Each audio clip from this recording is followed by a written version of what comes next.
ये पिछले शनिवार की बात है। मैंने अभी अभी अपने कॉलेज के पहले 2 हफ्ते पूरे किए थे और मेरी रूममेट अनुष्का ने मुझे मेरी पहली फ्लैट पार्टी में खींच ले जाने की ठान ली थी। मैं जाना नहीं चाहती थी। मैं कैंपस में किसी को ठीक से जानती तक नहीं थी और शराब के नशे में धुत्त अजनबियों से घिरने का ख्याल मुझे बिल्कुल पसंद नहीं आ रहा था। लेकिन अनुष्का को मनवाने का तरीका आता था। रात के 9 बजे तक मैं अल्फा बीटा फ्लैट हाउस के बाहर खड़ी थी, उसकी दी हुई एक टॉप पहने, खुद को पूरी तरह अजनबी न दिखाने की कोशिश करती हुई। पार्टी शोरगुल से भरी और बिखरी हुई थी और बासी बियर और पसीने की गंध से भरी हुई। पिछवाड़े में बड़े बड़े स्पीकर से जोर जोर से म्यूजिक बज रहा था। लोग नाच रहे थे, हंस रहे थे, बियर पोंग खेल रहे थे। मैं भीड़ के किनारे खड़ी थी, गर्म गर्म जंगल जूस से भरे कप को पकड़कर किसी को मैसेज कर रही हूं, ऐसा दिखावा कर रही थी। तभी मैंने देखा कि पूल के पास एक लड़का अकेला बैठा है। वह हरे रंग की हुडी पहने था, हाथ गोद में रखे, पैर पानी में झुलाते हुए। जबकि बाकी सब दिखावा या फ्लर्ट कर रहे थे, वह चुपचाप सबको देख रहा था। पता नहीं मुझे उसके पास जाने को क्या मजबूर कर गया। शायद बोरियत, शायद जिज्ञासा। मैं यहां बैठ जाऊं? उसने सिर हिलाया। जरूर, उसने बताया। उसका नाम आदित्य है। वो आर्ट का स्टूडेंट था और बोला कि उसे पार्टीज पसंद नहीं, बस यहाँ का एनर्जी देखने आया है।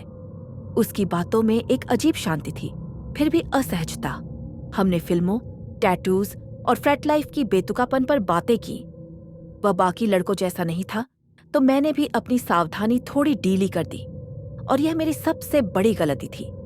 बातचीत के बीच उसने अपनी हुडी की आस्तीन ऊपर की। ये देखो, उसने कहा। उसकी बांध पर टैटू बना था, एक प्राणी। बड़ी गोल आंखें, नुकीले दांत, छोटे कान। कुछ ऐसा दिख रहा था मानो कोई शैतानी खरगोश, कार्टून जैसा लेकिन डरावना। ये लेबू है, उसने धीरे से कहते हुए टैटू को छुआ। मैं इनके हर वर्जन को कलेक्ट करता हूं, हम जैसे सोलमेट्स हैं। मैंने हंसी में टालना चाहा, पर समझ गई कि वह बिल्कुल गंभीर है। ओह, ये तो वे डरावने बच्चों के खिलौने जैसे लगते हैं ना। उसका चेहरा नहीं बदला। ये गलत समझे जाते हैं, लोग कूल दिखने के लिए मजाक उड़ाते हैं। मैंने अजीब सी हंसी दी और उठ गई। खैर, मुझे अनुष्का को ढूंढना चाहिए। जब मैं चली तो उसकी नजरें मेरा पीछा करती रहीं, लेकिन वह कुछ नहीं बोला। आधी रात तक पार्टी खत्म होने लगी। अनुष्का किसी लड़के के साथ गायब हो चुकी थी और मुझे वहां रुकने का मन नहीं था। मेरा डॉर्म सिर्फ 10 मिनट दूर था, तो मैंने सोचा पैदल ही चली जाऊं। मैंने एक ईयरबड लगाया और निकल पड़ी। रात बहुत शांत थी, खाली सड़कें, हल्की हवा, कोई ट्रैफिक नहीं। मुझे लगा बहुत सुकून है। उसी पल मैंने खुद से कहा कि शायद कॉलेज मजेदार हो सकता है, लेकिन अचानक मुझे घबराहट सताने लगी। मैंने म्यूजिक बंद किया और कदमों की आहट सुनी। कोई मेरे पीछे चल रहा था। शुरू में लगा कोई और स्टूडेंट होगा, लेकिन आवाजें कम नहीं हुई, बल्कि मेरे कदमों से मेल खाने लगी। मैं रुकी तो वे भी रुके। मैंने पलट कर देखा। करीब 20 फीट दूर स्ट्रीट लाइट के नीचे आदित्य खड़ा था, वही हुडी पहनी हुई। उसके हाथ कठोरता से बगल में लटक रहे थे, सिर हल्का तिरछा। आदित्य। वह कुछ बोला नहीं, बस मुस्कुराया। उसकी मुस्कान ने मेरी रूह तक जमा दी। फिर उसने अपना बायां कंधा झटका और बुदबुदाने लगा। ध्यान से सुनने पर उसकी आवाज आई, लू, बिल्कुल बच्चे जैसी बोली। लव बू। मेरे पेट में गहरा डर बैठ गया। क्या? तुम क्या चाहते हो? मैंने चीखते हुए कहा। वह मेरे पीछे कदम बढ़ाने लगा। तुमने लेबू को दुखी किया, वह चिल्लाया। मैंने एक पल की भी देरी नहीं की। मैं दौड़ पड़ी। उसके कदमों की आवाज अजीब थी, मानो कोई लड़खड़ाते हुए या चारों पैरों से दौड़ रहा हो। मैं अपने डॉर्म के पास पहुंची। कार्ड रीडर पर मेरा हाथ कांप रहा था। पहली बार लाल लाइट चमकी। आदित्य बस इंचों की दूरी पर था। दूसरी बार मैंने ट्राई किया और हरी लाइट जल गई। दरवाजा धक्का देकर मैं अंदर घुसी और ताला लगाया। वह बाहर ही खड़ा था। शीशे से उसका चेहरा साफ दिख रहा था। उसकी सांसें तेज, आंखें खाली लेकिन खतरनाक। वह दरवाजे के करीब झुका और फुसफुसाया, तुमने लेबू को दुखी किया? यह तुम्हें नहीं करना चाहिए था। मैं पीछे हट गई, फोन उठाया और तुरंत सिक्योरिटी को बुलाया। 10 मिनट बाद वे आए, लेकिन तब तक आदित्य गायब हो चुका था। अधिकारियों से शिकायत की, पर उस पागल ने सबके सामने झूठ बोला। कहा उसने मुझे कभी देखा ही नहीं। सबूत न होने से कोई कार्रवाई नहीं हुई। मैंने सोचा शायद यह यहीं खत्म हो जाएगा। लेकिन अगले दिन रात 3 बजे मेरी नींद खुली। मुझे कुछ सरकने की आवाज भी सुनाई दी। दरवाजे के नीचे से एक लिफाफा डाला गया था। उसमें एक फोटो थी, पूल के पास बैठी मेरी और आदित्य की। कोने पर लाल स्याही से लिखा था, दी बुबू रिमेंबर्स। मेरे हाथ कांपने लगे। मैंने फोटो फेंकी, दरवाजा दोबारा लॉक किया। रात भर नींद नहीं आई। सुबह होते ही मैंने बैग पैक किया और कुछ दिन के लिए अनुष्का के डोर्म में शिफ्ट हुई। लेकिन आज सुबह जब मैं लैपटॉप लेने अपने कमरे में वापस गई तो चिल्लाने ही वाली थी। मेरे पलंग पर एक गुलाबी लेबू खिलौना रखा था। उसकी चौड़ी आंखें मुझे घूर रही थीं। दांत इतनी डरावनी मुस्कान में फैले कि वह जिंदा लगे। मैंने तुरंत उसे डंपस्टर में फेंका और डॉर्म बदल लिया। आज भी मुझे नहीं पता कि आदित्य आखिर चाहता क्या है। क्या वह मेरी जिंदगी नरक बना देगा? लेकिन एक बात मुझे साफ पता है, मुझे लेबू का मजाक कभी नहीं उड़ाना चाहिए था।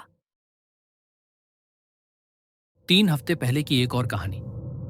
शोक इंसान से बहुत अजीब चीजें करवा देता है। हमने अपनी बच्ची खो दी थी। एक पल हम पहली बार माता पिता बनने की खुशी मना रहे थे और अगले ही पल एक 5 अस्पताल के कमरे में डॉक्टर की सबसे बुरी खबर सुन रहे थे। मेरी पत्नी समीरा खामोश बैठी थी, रोई तक नहीं, बस भारी सांसें ले रही थी। वो बहुत बदल गई थी। बिस्तर से नहीं उठती, खाना नहीं खाती, मुझसे बात भी नहीं करती। मैंने उसे सामान्य करने की हर कोशिश की। उसका पसंदीदा खाना बनाया, पुराने गाने चलाए, बच्चे की किताबें जोर से पढ़कर सुनाई। कुछ काम नहीं आया तब तक जब तक मैंने एक नीला लेबू खिलौना नहीं खरीदा। उसने कभी मजाक में कहा था, हम इसे बच्चे के कमरे की शेल्फ पर रखेंगे जैसे उसका पहरेदार। तो मैंने ऑनलाइन खरीदकर उसी सुबह उसे दिया। अचानक उसकी आंखों में फिर से जान लौट आई। उसने खिलौने को छाती से लगा लिया जैसे उसका बच्चा हो। पहले मुझे राहत मिली, लेकिन कुछ घंटों में वह सांत्वना एक जुनून में बदल गई। उसने लेबू को छोटे नीले कंबल में लपेटा। दोपहर में उसे चम्मच से सेब की प्यूरी खिलाई। शाम तक उसे क्रिब में सुला दिया। मैं सहन नहीं कर पाया। समीरा, ये बच्चा नहीं है, बस खिलौना है। उसने मेरी तरफ देखा। उसकी आंखें लाल और भरी हुई थीं। ऐसा मत कहो, ये हमारा बेटा है। मैं जम गया। समीरा, ये हमारा बेटा नहीं, हमारा बेटा तो बस, उसने जोर से कहा। उसका चेहरा आंसुओं से भरा लग रहा था, लेकिन फिर गुस्से से मरोड़ गया। तुम भी उन्हीं जैसे हो। सब कहते हैं वह चला गया, पर मैं उसे महसूस कर सकती हूं। उसकी सांसें तेज हो रही थी। मुझे डर लगा कि वह कुछ खतरनाक न कर बैठे, तो मैंने और बहस नहीं की। लेकिन उस रात सब और बिगड़ गया। मेरी आंख खुली तो बिस्तर खाली था। समीरा की धीमी लोरी पूरे घर में गूंज रही थी। मैं आवाज का पीछा कर नर्सरी तक पहुंचा। वह लेबू को झुलाते हुए लोरी गा रही थी। खिलौने को सचमुच एक बच्चे की तरह गोद में झुला रही थी। घर का माहौल अचानक ठंडा हो गया। मेरी रीढ़ में सिहरन दौड़ गई। अगले दिन उसने तो हद पार कर दी। मैंने उसे फुसफुसाते सुना, रो मत, डैडी तुम्हें जल्द पकड़ेंगे, वादा है। डैडी, मैं तो किसी खिलौने का बाप नहीं। मैं बर्दाश्त नहीं कर पाया। मैंने खिलौना उससे छीनना चाहा। समीरा, मुझे दो, वह चीख पड़ी। मेरे चेहरे पर नाखून मारे। क्रिब गिर पड़ा। उसका चेहरा पागल सा हो गया। उसने चिल्लाया, तुम उसे फिर से मारना चाहते हो? मैं हैरान रह गया। मुझे मदद बुलानी चाहिए थी, लेकिन मैंने खुद से कहा, शायद नींद से सब ठीक हो जाएगा। मैं गलत था। रात में मैं सो रहा था। अचानक उठा तो पाया मेरे हाथ पांव बिस्तर पर बंधे हैं। उसने बच्चे के कपड़ों को फाड़कर रस्सियां बनाई थीं। समीरा मेरे पास खड़ी थी, हाथ में स्कैल्पल। उसने लेबू मेरे सीने पर रख दिया। उसकी लाल आंखें और नुकीले दांत मुझे सीधा घूर रहे थे। उसने कहा, कैसे बाप हो तुम? तुम्हारा बेटा सारी रात तुम्हें पुकारता रहा। समीरा प्लीज, वो बोली, अगर तुम उसे चूमोगे तो मैं तुम्हें छोड़ दूंगी। मेरे पास और रास्ता नहीं था। मैंने हामी भरी। उसका चेहरा चमक उठा। उसने मुझे खोल दिया। हम दोनों फर्श पर बैठ गए और उस खिलौने को गोद में झुलाकर चूमते रहे। वह हंसती, रोती, फिर हंसती। ये सब देखना डरावना और दर्दनाक था। मैं चुप रहा, कोई गलत कदम नहीं उठाया, जब तक कि उसने लेबू को बिस्तर पर रखने का बहाना कर कमरे से बाहर नहीं गई। तुरंत फोन उठाया और पैरामेडिक्स को बुला लिया। उन्होंने समीरा को जब टॉय से अलग किया, वह इतना हिंसक हो गई कि सबको काटने मारने लगी। मजबूरी में उसे मानसिक अस्पताल भेजना पड़ा। अब 2 हफ्ते हो गए। वह पुणे की सुविधा में है। मैं हफ्ते में एक बार मिलता हूं, लेकिन वह मुझे शायद ही पहचानती है। डॉक्टर कहते हैं वह पूरी तरह वास्तविकता से अलग हो चुकी है। मानती है कि खिलौना ही हमारा बच्चा है। उसकी चीजों का बॉक्स मुझे दिया गया है। मैंने खोलकर देखा नहीं, लेकिन मैं जानता हूं उसमें वही विकृत खिलौना है। हर रात मुझे अलमारी से खरोंचने की आवाज आती है। शायद मेरी कल्पना हो, लेकिन शायद नहीं। इस वीडियो को लाइक और शेयर कर दो और ऐसी डरावनी कहानियां सुनने के लिए मेरे इस चैनल को सब्सक्राइब भी कर दो। मिलते हैं आपको अगली वीडियो में। बाय।